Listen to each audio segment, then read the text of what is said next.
Welcome to the Underground Nation podcast, where we uncover the rawest talent in the game. Today we feature DIMO, reppin' Lubbock, Texas by way of Cleveland, Ohio. From shows in Florida to his first single, it was DVFT. Gravity, DIMO brings heart, hustle, and truth in every bar. Get ready as your host with the ghost, Ball Boogie, dives into his story and grind.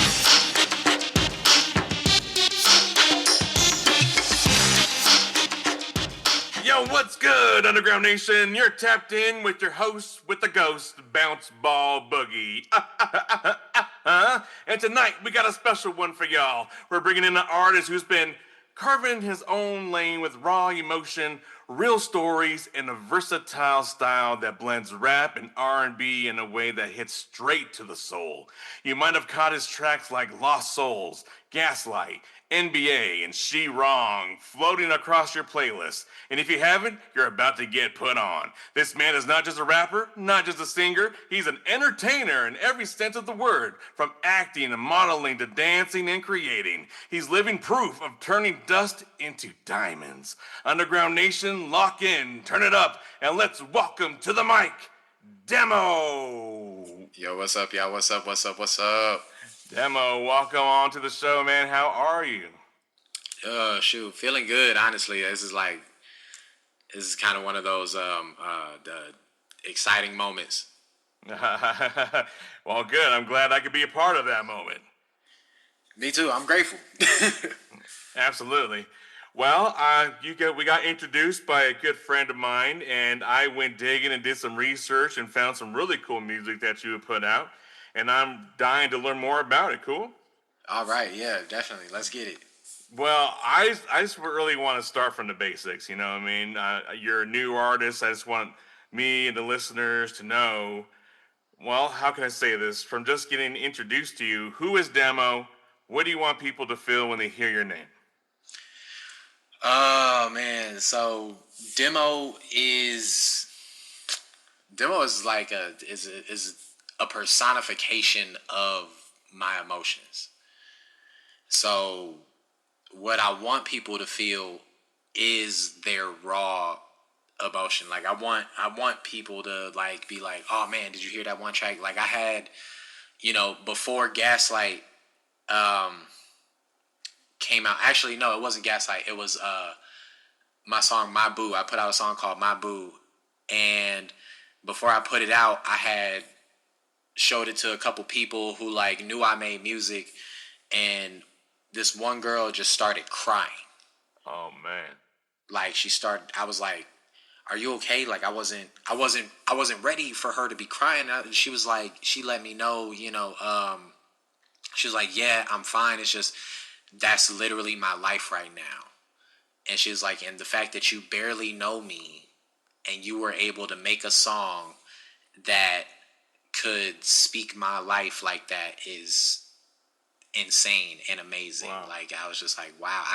It was one of those moments that let me know that like music is, is more powerful than like people really think or even give it credit. Because I be saying the same shit about Drake's music. Drake be making songs and I get mad because why are you singing my life right now?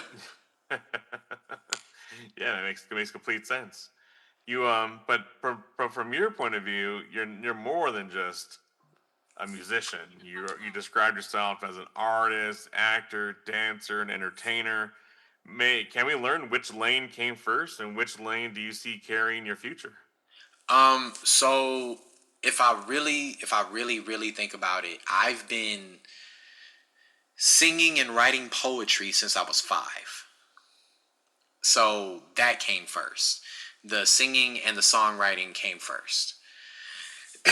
Even though, I didn't know, like, I didn't find out that writing poetry was the equivalent to writing songs until I was, like, much, much older. And then, like, as I got older, my sister, Mila, introduced me into, like, fashion. She helped me I would leave the house looking crazy. I mean, like, looking crazy. Mind you, I'm a kid, but she would be like, you can't wear those pants with that shirt. or you can't wear that shirt with those pants. You got to pick one. And like she would make me go and change, and like she would help me pick out different outfits. So that led to like the fashion, and in the process of all of that, like the dancing came along because she also taught me how to dance. But the ones who taught me how to rap, I had like 5 mentors. You know, I had 5 mentors, and for 2 years I sat in the basement, you know, with them every time it came to music. And like for 2 years, like I told, my ideas were garbage. It was trash. And every once in a while they'd be like, okay, that part right there, that bar, that was a good bar, but then like the rest, throw that out. So they helped me study music and like mold me into being able to think with my poetic brain and my music brain at the same time. That's very intriguing. It's been a long journey. Yeah, I was going to say, that must have been some pretty hardcore mentorship.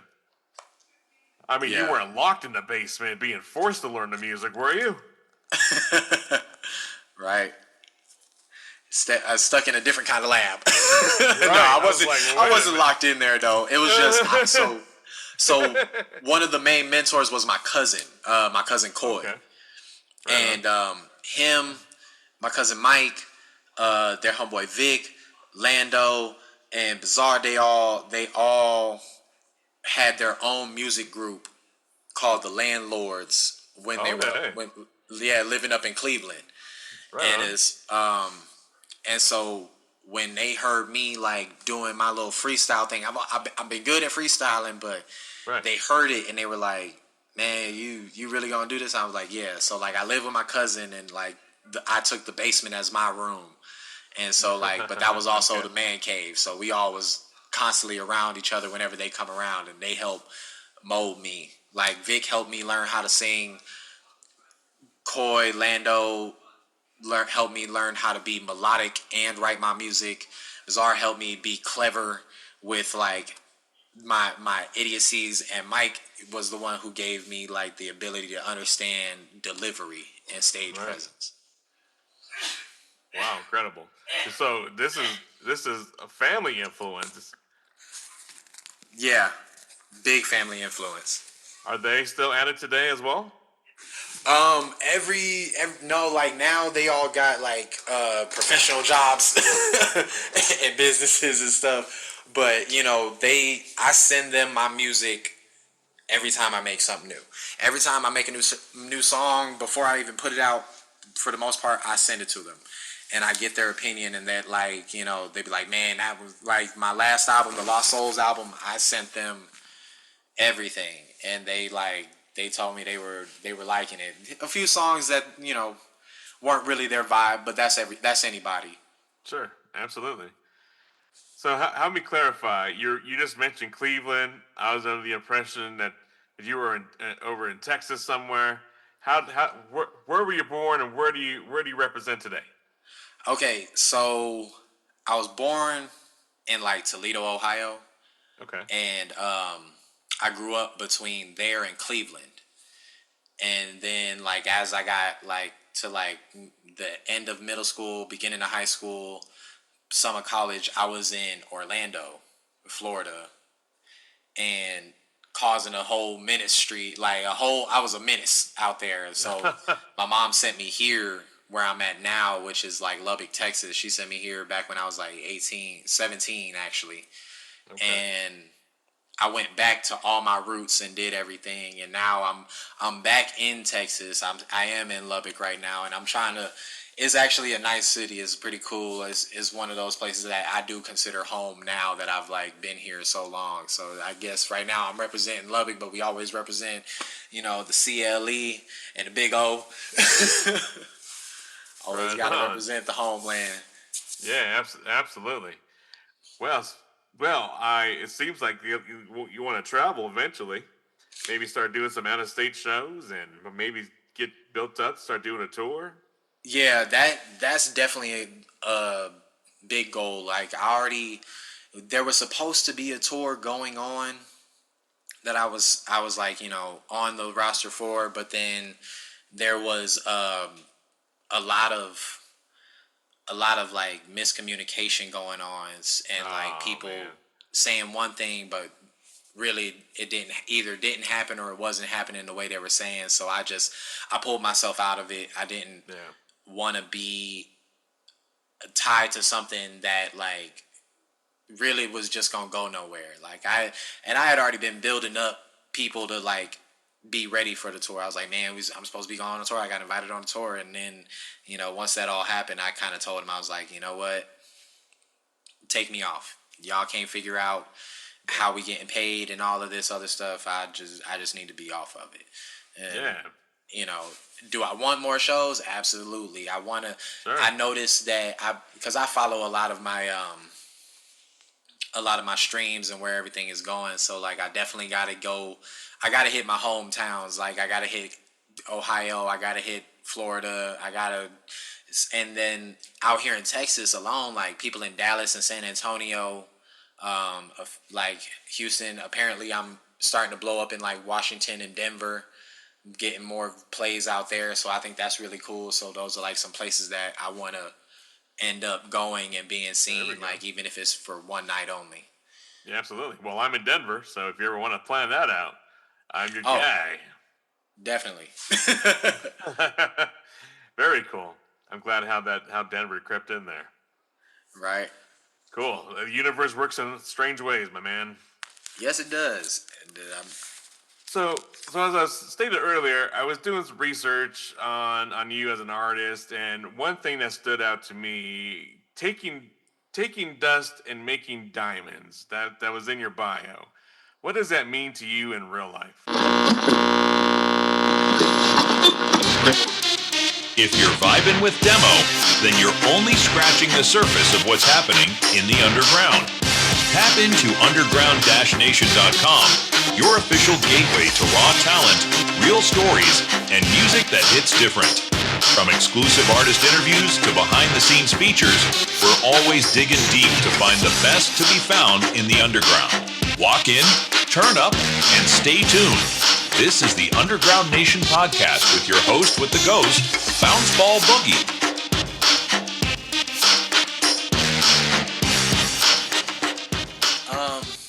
So that actually comes from a phrase my aunt told me.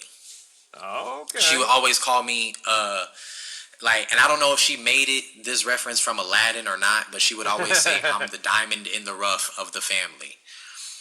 And so I kind of like, I think it was pretty recently in this like last couple years, I actually like sat down and looked at like the path that my life has gone, and like I've had so many things go on that like most people would have literally something they've never done, or they wish they could do, or things like that. And I had to put myself into these positions on my own. I literally had nothing but like the phrase making diamonds out of dust is just like, I've taken the literal scraps that I see like, oh, well, this is my path that I'm going to take, that I'm paving myself and like digging it out and just making it into something that's like fruitful for me. Right. Kind of like how the world turns coals into diamonds, just applying all the pressure that I can to these goals. Yeah. So is that a meaning that you're willing to take the pressure and put yourself in uncomfortable situations? Yeah, I definitely am. I've had to, because you can't achieve anything always waiting for something to be handed to you. That's right. If you're not willing to get out there and put yourself out there, then then you're not worth looking at. That's right.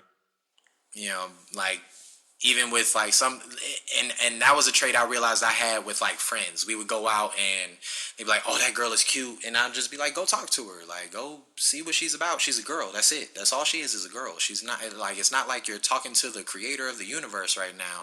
But yeah, that's how a lot of people would equate it. So then I'd be the one to go and just be like, hey, my friend thinks you're cute. And da da da da. And then I end up being the one they're interested in. Yeah, because I put myself out there. So like, it's like, okay, and that's why I make the music that I do, is because if I can't put myself out there, it's not worth listening to. Yeah. If like the stories that I give you in my music are not something you can either, like, actually, you don't have to be the one person to relate to it. Like, it's just, right. You can tell it's authentic. So by telling it's authentic, that makes it like, that's what gives it its value, in my opinion. Absolutely. Like, yeah, those are the things that are like, okay, like he really, does these things, or he's gone through these things that he says in his music. That's right. Do what you say and say what you mean. Or how? Yeah. Did I say that right? I think live what you say and say what you mean. Yeah, something like that. Something like that. It's definitely a good way to put it. Right. Well, when it comes to music, you mentioned an album called Lost Souls. Yes. When I was listening to that on the YouTube, I felt a lot of different things, and I wanted to ask you: do you write from a place of pain, from imagination, or kind of a mix? Kind of a mix. Like, sometimes I will write things that haven't happened yet, but I want to happen. Okay, manifesting over here. Yeah, that's my manifestation. Like, I'm speaking it into existence. So all right, power of the tongue. There are here some we go. moments. Yeah, there are some moments that like haven't happened, but for the most part, it's either my own experience, like, or now my song, "When Daddy Calls." That song was written from my pain. Muse music was written from both a yearning and my imagination, like, or I don't remember if I put endless or limitless. Endless potential, I think, was what I titled it. That one was written from my history, so I guess that one would be also from my pain or my experiences, like my past and like things that I wanted or would dream of having in the future, and the combination of the two. That's incredible. It almost seems like you wrote this down somewhere and you got it just tacked on your wall, and you're like, this is what I'm doing. No, the only thing that's tacked on this wall is this space guy. Okay, so that's where you're taking it, all the way to outer space. Yeah, I want to. Sky's the limit. Like Xenon the sequel, which I don't think young crowd's gonna know what that is. I don't even think I know what that is. Disney. Old Disney movie. Oh, okay. All right. Gotcha. Well, you released songs like NBA, She Wrong, and Gaslight. They all sounded personal when I listened. Do you see music as, I guess you already kind of said it, music as therapy, or is it more from a storytelling standpoint? Well, for me, it's both. Like, I grew up listening, like, in the process of growing up and, like, during my little mentorship, I was listening to people like Nas and Busta Rhymes and Method Man and DMX and Snoop Dogg and all of them, and, like, Exhibit and all these great, phenomenal artists, 50 Cent, even Eminem. Like, I at the end of the day, do I get annoyed when everybody tries to label Eminem as the greatest rapper alive? Yes, because to me, there are other people out there who would beat him in a rap battle. But he is on the list of the greats because they all tell stories. All of them are storytellers. Tupac was the biggest storyteller. He would tell the better stories that, like, rappers didn't understand, while Biggie was telling a story, but it was also, well, oh wait, I got that backwards. Biggie was a storyteller. Tupac was telling the story that was real.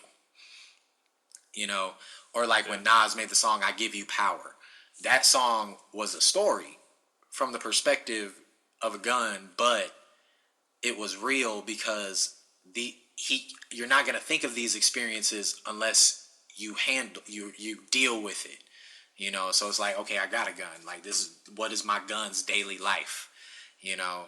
So, like, with She Wrong, and NBA, and definitely Gaslight, because Gaslight wasn't even supposed to be called Gaslight. It was supposed to be called Soul Ties. But my friend said it sounded like gaslighting. So I changed it. And it fit. But those songs were from, like, a combination of my life experiences and telling the story. Because I feel like, like I said, it's not... If I can't put what's real, if I can't be vulnerable on my tracks, then how can I expect people to really relate to any of the music I put out? Yeah, absolutely. Well, then how do you balance being vulnerable in your lyrics with protecting your personal life? Usually my, like, I put things from my past, things that have already happened. Like, it's kind of rare for me to write a song about what's going on in my life now, and even then, I just don't give everybody all the details. You know, like my song Vulnerability. Like, I wrote that whole thing in the moment of, like, listening to it. I had this girl in the studio, and we were just sitting there. I was like, "Do you like this beat?" She said, "Yeah." I said, "Okay, well, I'm gonna have you be on the track." And she said, "All right." So I started writing it, and it came to me as I was, like, because I'm not really that empathetic, but if I get to know people, I can tell what their emotions are in those moments. So feeding off of her feelings and her emotions and her energy, I was also able to combine it with mine and write, like, the song. Absolutely. So when you have those moments where you maybe hit writer's block, what pulls you back into your creative zone? You're tuned in to the Underground Nation podcast with your host with the ghost, Bounce Ball Boogie. If you're feeling the energy from Demo, don't go anywhere. We're just getting started. Be sure to check out underground-nation.com, your source for the dopest new talent, exclusive interviews, and everything rising from beneath the surface. Now, it's time for a music break. This is Demo with Lost Souls.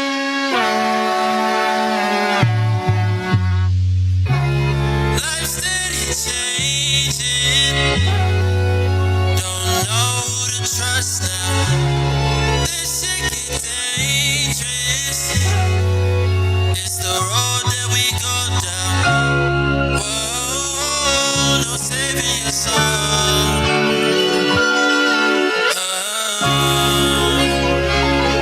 No saving your soul.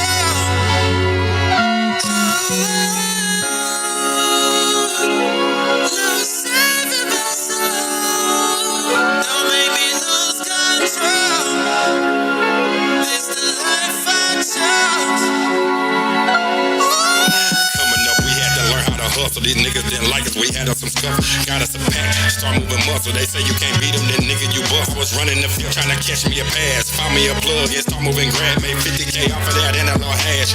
Now these hoes trying to give up some ass. They talk about the mob, get tied up and robbed. They're raising my ops, like I'm Black Rob. This real life, we live no facades. Knock off his dreads and give him a bob. Send him in pieces right back to his mom. I'm sorry, 2 to 3 bullets that sprinkle like Lowry. These do not invite me out to no parties. No one pull up trying to catch me a ball. We was moving around like the cartel. I know it's hard to tell. Ringing them niggas shit like a bell. We making every sale. We pushing through in a major way. You gotta pay to play. Putting this all on the layaway. Now it's face on display. Been watching how a nigga pausing up. That little hoe you in love with tossed up. My diamonds on my neck, they flossing her. Wrist look like it's on water. Wrist look like it's on water. Life's steady changing. Don't know who to trust now. This shit get dangerous. It's the road that we go down. Whoa, no saving your soul.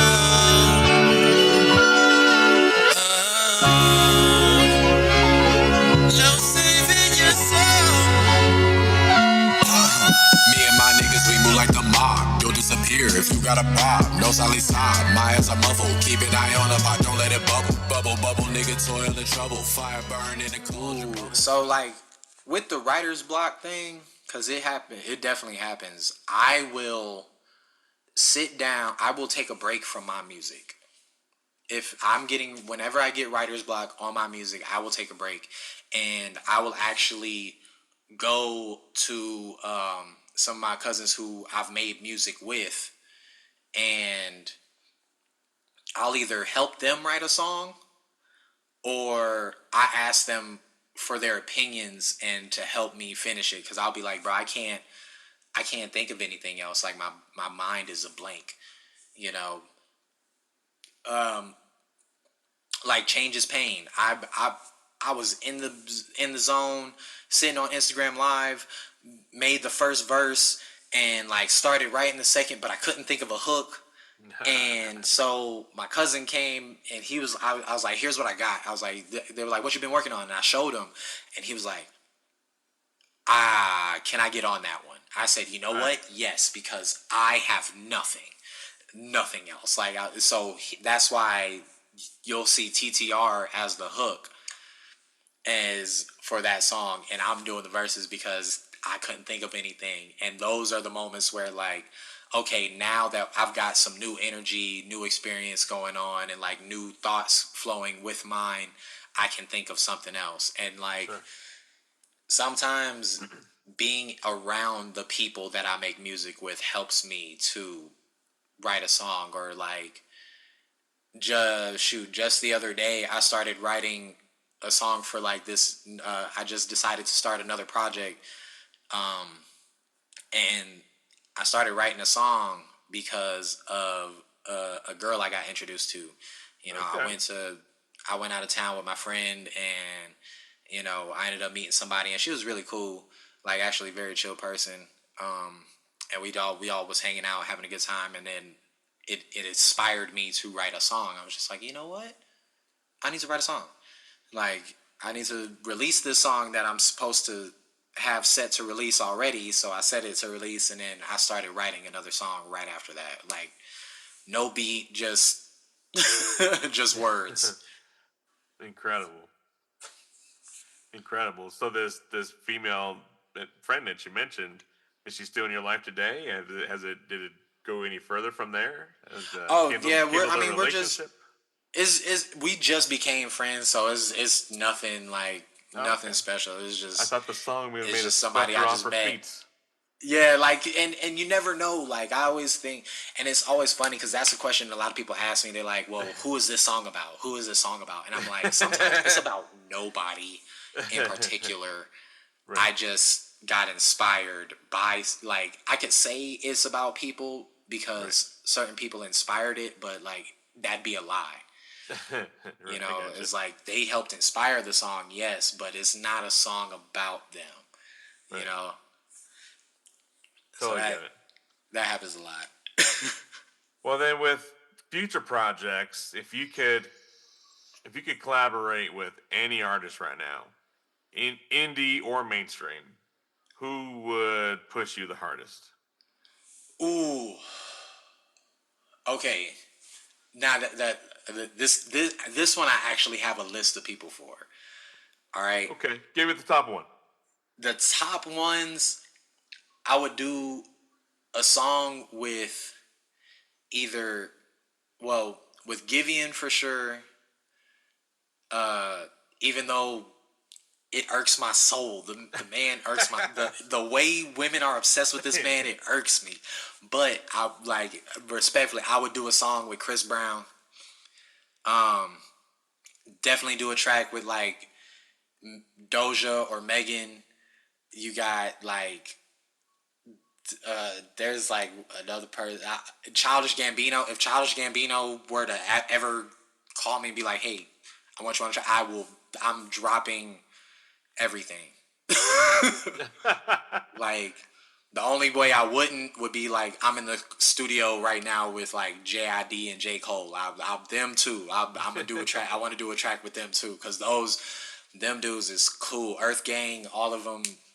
fantastic artists. Denzel Curry, another one. Oh my God! Like, yeah, it's a large list of artists.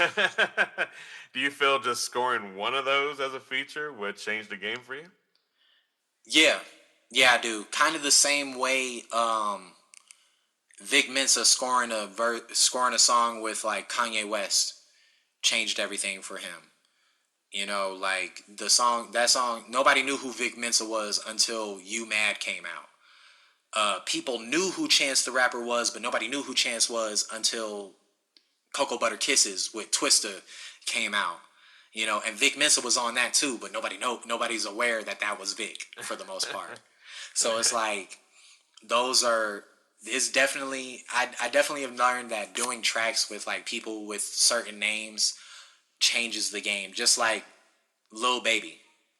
Lil Baby started out featuring, like, the thing that blew him up was a feature with Drake. You know, like, that was the one that, we all got to know who Lil Baby is now. So, right. Yeah, I can definitely say that people who are already in those positions where they have the following and the background and the everything just will help anyone's career. Anyone. Sure, absolutely. Absolutely. You just got to build up your audience and start growing your revenue streams so you can reinvest into a big collaboration like that one day. With that said, what's been your biggest challenge as an independent artist trying to grow your audience? Probably the biggest challenge is getting people to actually like tune in of their own free will. That's probably the biggest challenge because, like, I tell people, I do my self promotions and stuff, and I set things up to like pay people for advertising and things like that. But it is like one of those, I want someone to be like, man, I just happened across your music, like, and it was good. Like, that'd be great. So probably the hardest part is, getting people to listen to it of their own free will, or like when people say they listen to it, but don't, like they're like, I listen to your music, and I'm like, oh yeah, what songs? Like, what songs have you heard? And then like they're just trying to be, cordial in public, and now I done embarrassed them because I done asked you for proof of what you say. Right. Yeah. Well, can I ask what kind of marketing that you have put out there in the past that didn't bring that attention that you were hoping to gain, or a dedicated audience? I think it was because like I've always viewed myself as being the person that people like to be seen with in public, but nobody wants to be known in private. So I'll do my own, like, I got a show coming, and I'll post that I'm going to be performing and everything. And then, like, those don't really work out. Or I'll have somebody else do it, and then the people that told them they were going, they'll come. So I've kind of noticed when my self-promotion, like, outside of meeting me in person or, like, having a conversation with me, people don't really take it seriously as I do. So, and is this coming from your warmer market or your cold market? I think I would say like probably from both more in my warmer market, because like I said, I have people. The warmer market's always going to be haters. Those are your biggest haters always. Yeah. Just because they've seen you grow up, they've seen you make mistakes, right? And so when you start taking something serious, they're like, well, I already know, bro. Like, whatever. I mean, that's just how it is in general. And that's why I say most of us find our biggest supporters from complete strangers. That's true. Like, I can honestly say too, like, it's one of those things I always tell people. They're like, man, like, living in this city is just nothing but haters. And like, I always say, like, I like the haters. I want as many haters as I can get, because every time somebody hates on me to somebody else, that person that they hating on me to is gonna go find out why they hating. That's right. And then they're gonna see if what they're saying is valid or not. Yeah. And you're easy to find. You're active on IG. I found you on TikTok, Threads. I found you on Twitter or X. I mean, Oh yeah. which of these platforms has given you the most love, and which one has been the hardest to crack? I don't really do much on Twitter, so I'm not surprised if like Twitter doesn't really give me much love. IG gives me a lot of love. Like I've gotten a lot of love on IG. TikTok is like 50-50, is hit or miss. Same with Threads. Threads is like, I think Threads is gonna be the new Twitter, honestly. But so that one's kind of doing a lot as well. So I think probably the best one is like Instagram. Instagram gives me the most like feedback for everything that I do. I get the most views and consistency out of my audience. Did you know the number one social media channel as of today is none of the ones that I mentioned? Really? Is it Snapchat? It is. I knew it. I got money in Snapchat. Sure is. Yeah, Snapchat probably more than anything. Sometimes I'll post things on Snapchat and like I intentionally make my Snapchat posts few far and in between, and people are always ready. They're like, oh, he posted something, okay, and so like I get my views up on Snapchat a lot. In like I guess on a consistent basis, yeah. So really, Snapchat. Okay, there it is. Go find Demo. Oh wait, how did we find you on social media? There was a special way to find you on social media. Oh, so all my social media tags are Demo Tape, DIMO TAPE, all one word. I try to keep it all the same. It might be changing because of this advertising contract I got, but I'll be sure to let people know on the old platforms what it changes to. Okay. The underground never sleeps, and neither does the movement. The brand new issue of Underground Nation magazine is here packed front to back with exclusive artist interviews, raw stories, and the culture you can't find anywhere else. If you live for the underground, the music, the grind, the lifestyle, this magazine is for you. Don't wait. Don't sleep on it. Support the movement and grab your copy today at ugnstore.com. That's ugnstore.com. Get plugged into the underground and order your copy today.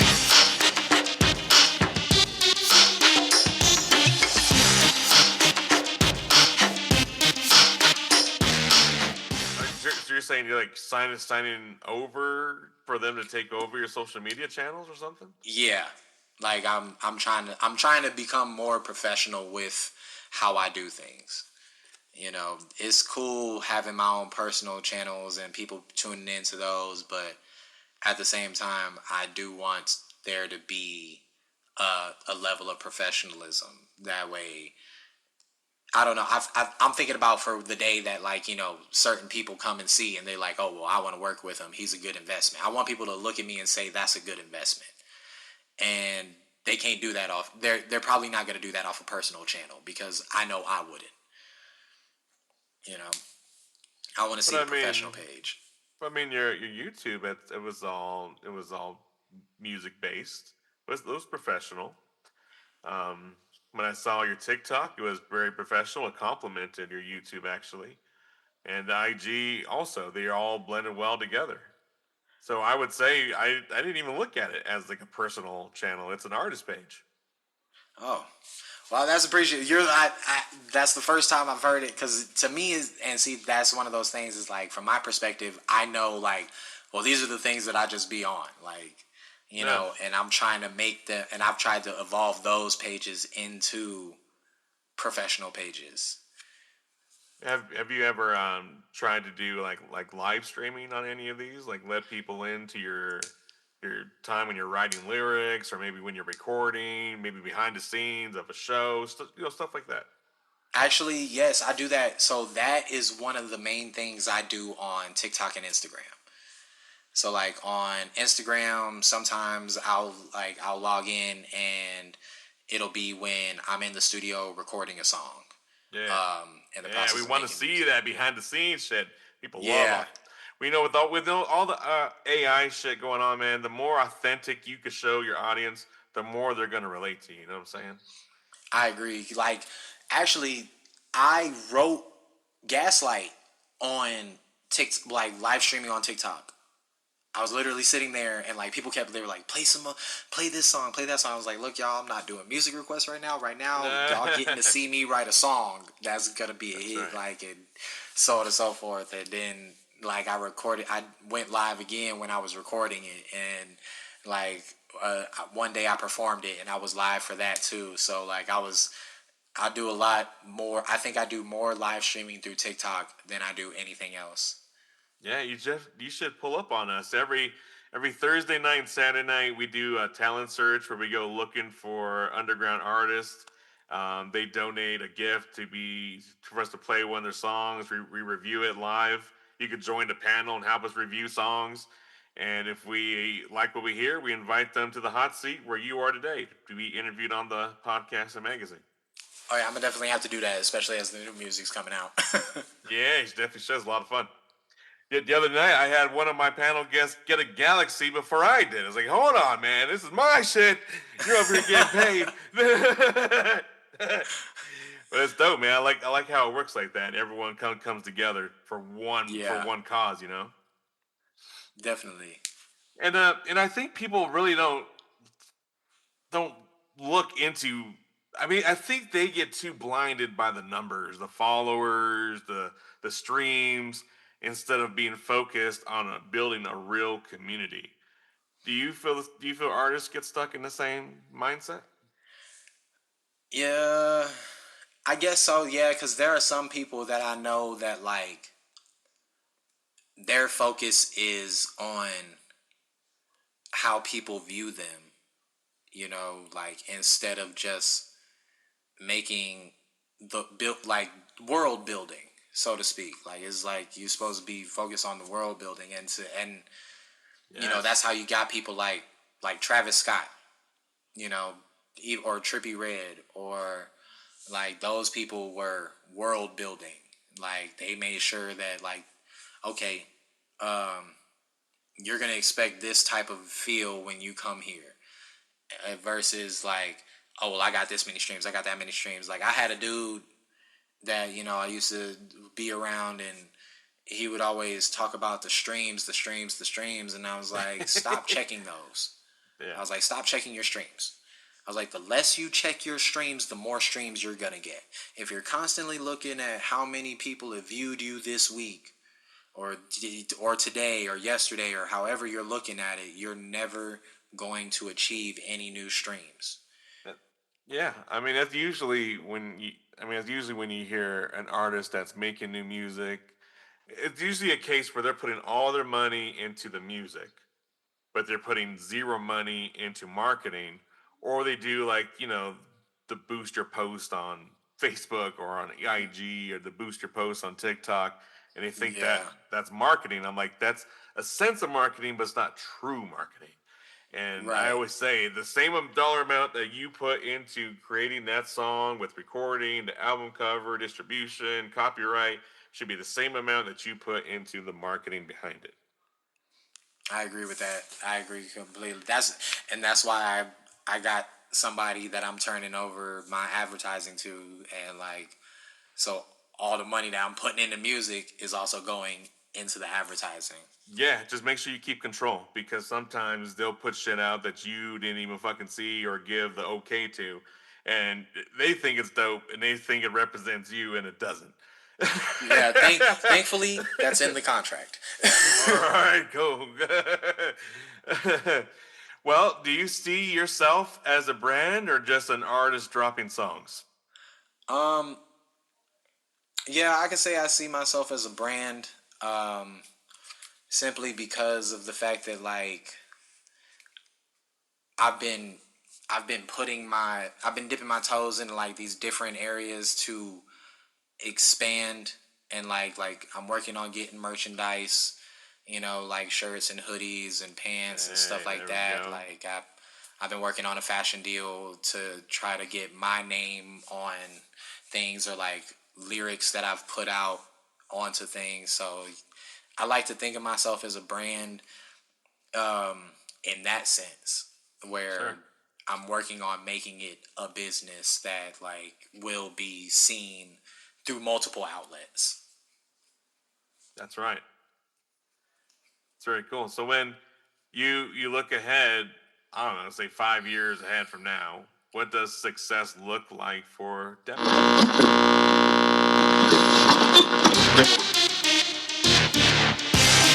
Need custom merch that makes your brand stand out?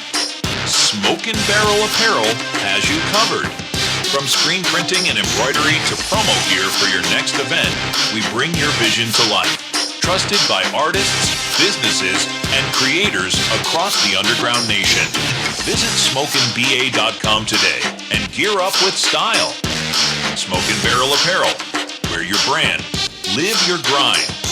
Proud sponsor of the Underground Nation podcast.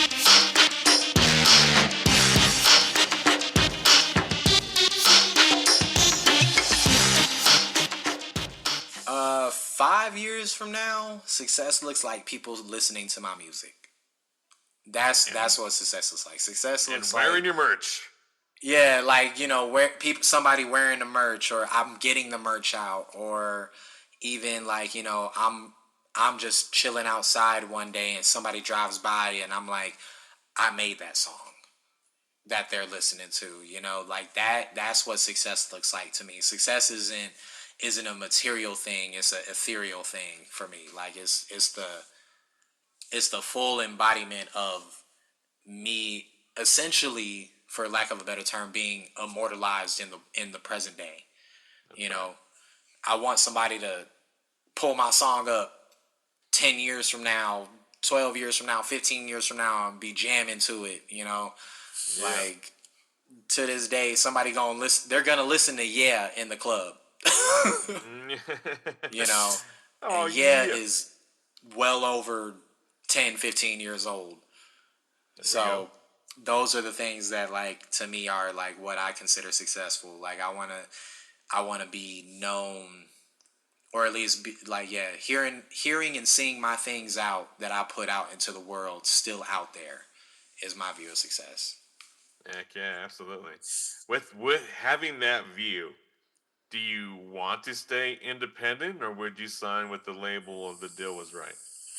If the deal is right, yeah. I actually I've already signed my first like contract with a group called Get Money Mob, and they've been, you know, helping me get like my views up and everything, like, and we're doing the best, we're doing what we can right now and getting everything like noticed and marketed well.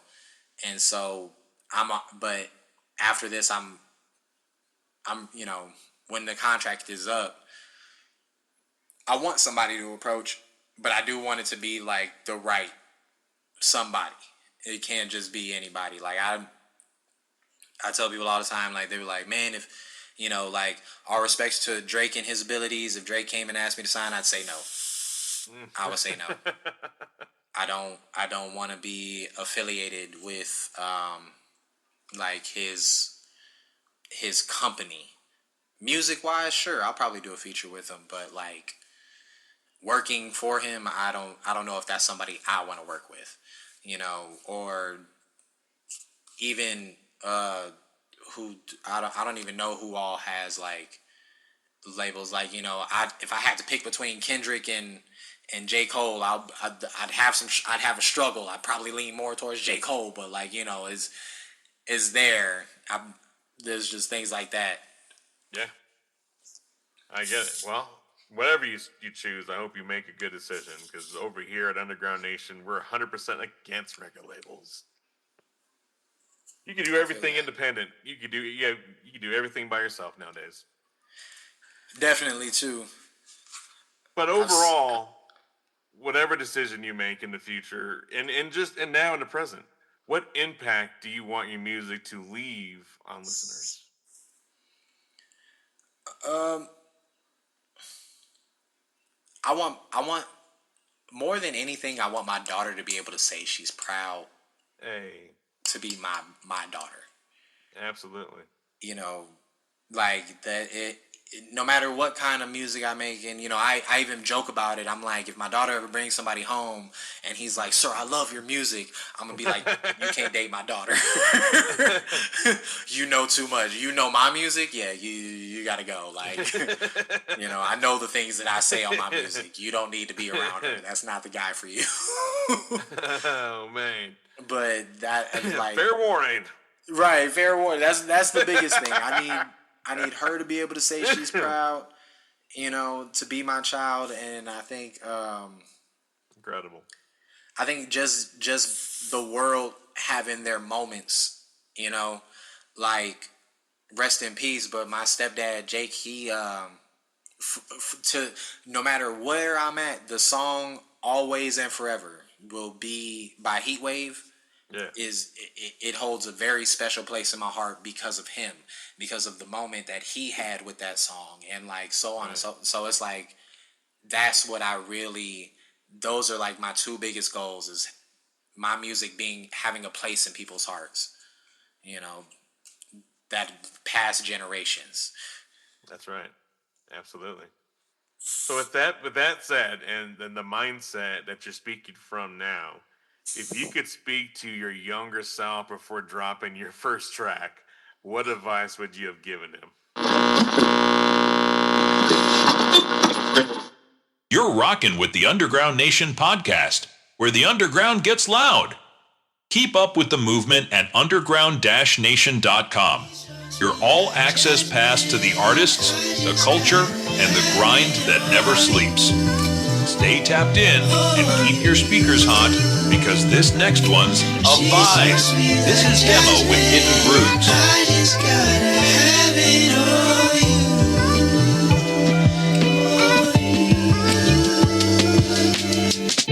To me, your body better than the sweetest nectar. Sweetest drink it down like tea every time we get together. She been telling me that she wants this to last forever, and I've been feeling like it's getting better. She's on my mind half the time, yeah, I like that. I treat her like a sucker, but she gonna suck me back. I give her wine, then I dine while I bend the back. I pull her hair like some braids, yeah, I'm riding that. And she ain't out here treat me like these other niggas. When you hit a line, she leaving you on delivered. And she blowing up my line, knowing that I'm coming home. She wanting me to rearrange her dome, because I hit it different every single time. Whenever we fuck, she be losing her mind. She saying she in love, and I'm thinking that it's fine, because I like to treat her like she was a glass of wine. So let me take a sip, and let me take a dip. Hey baby, just trip. You know I got that grip. I'm about to feel a little bit different this time, and let me put you in this position on your mind. Falling in love is what they say fucking do. There's a difference between me fucking you. When I say I love you, you know I'm telling you the truth. My gentle little flower, I'ma figure out your groove.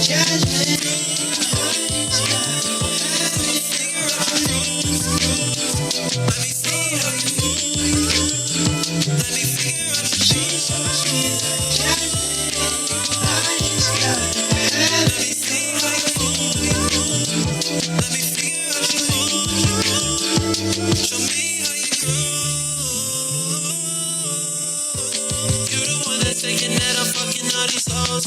Knowing damn well that I'm coming straight home. You the one that's sitting at the front of my door. I love you like a crackhead, I can't leave you alone. I hope you can see things are different this time. It's me and you and the baby on my mind. I wanna find your I would have told him to save it.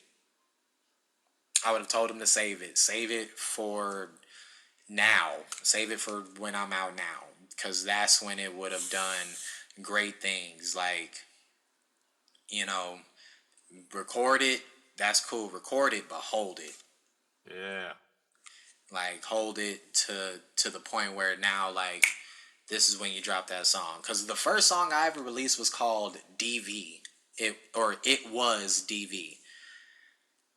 Like, for domestic violence. And it was a song I wrote with a dude named Gravity when I was living in Florida.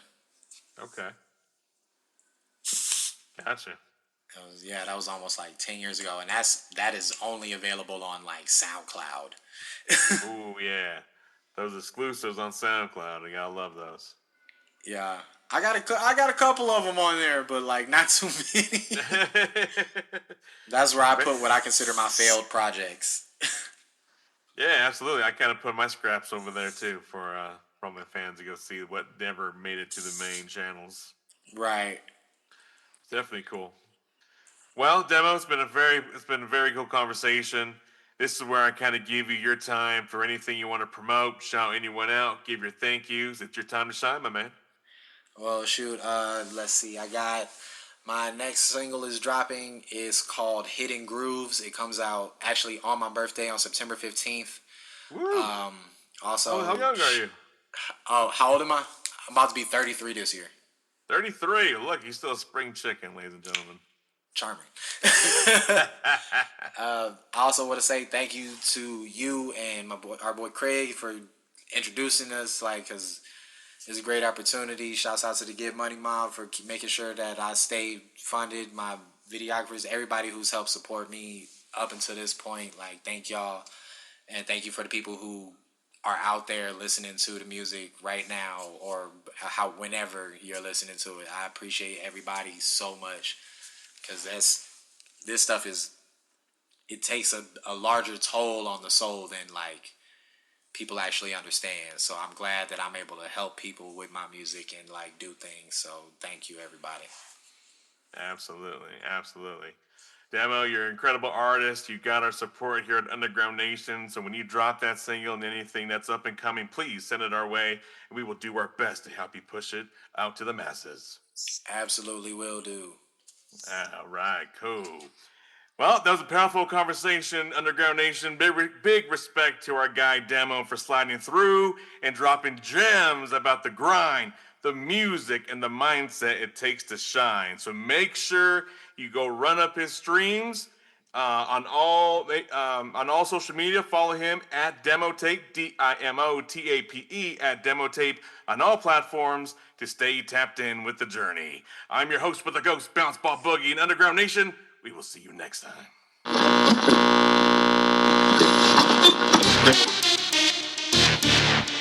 That was another killer episode of the Underground Nation podcast with your host, with the Ghost, Bounce Ball Boogie. Be sure to like, follow, and subscribe to our guests on all social and streaming platforms, and show your support for the Underground at underground-nation.com, where real music lives, loud and proud.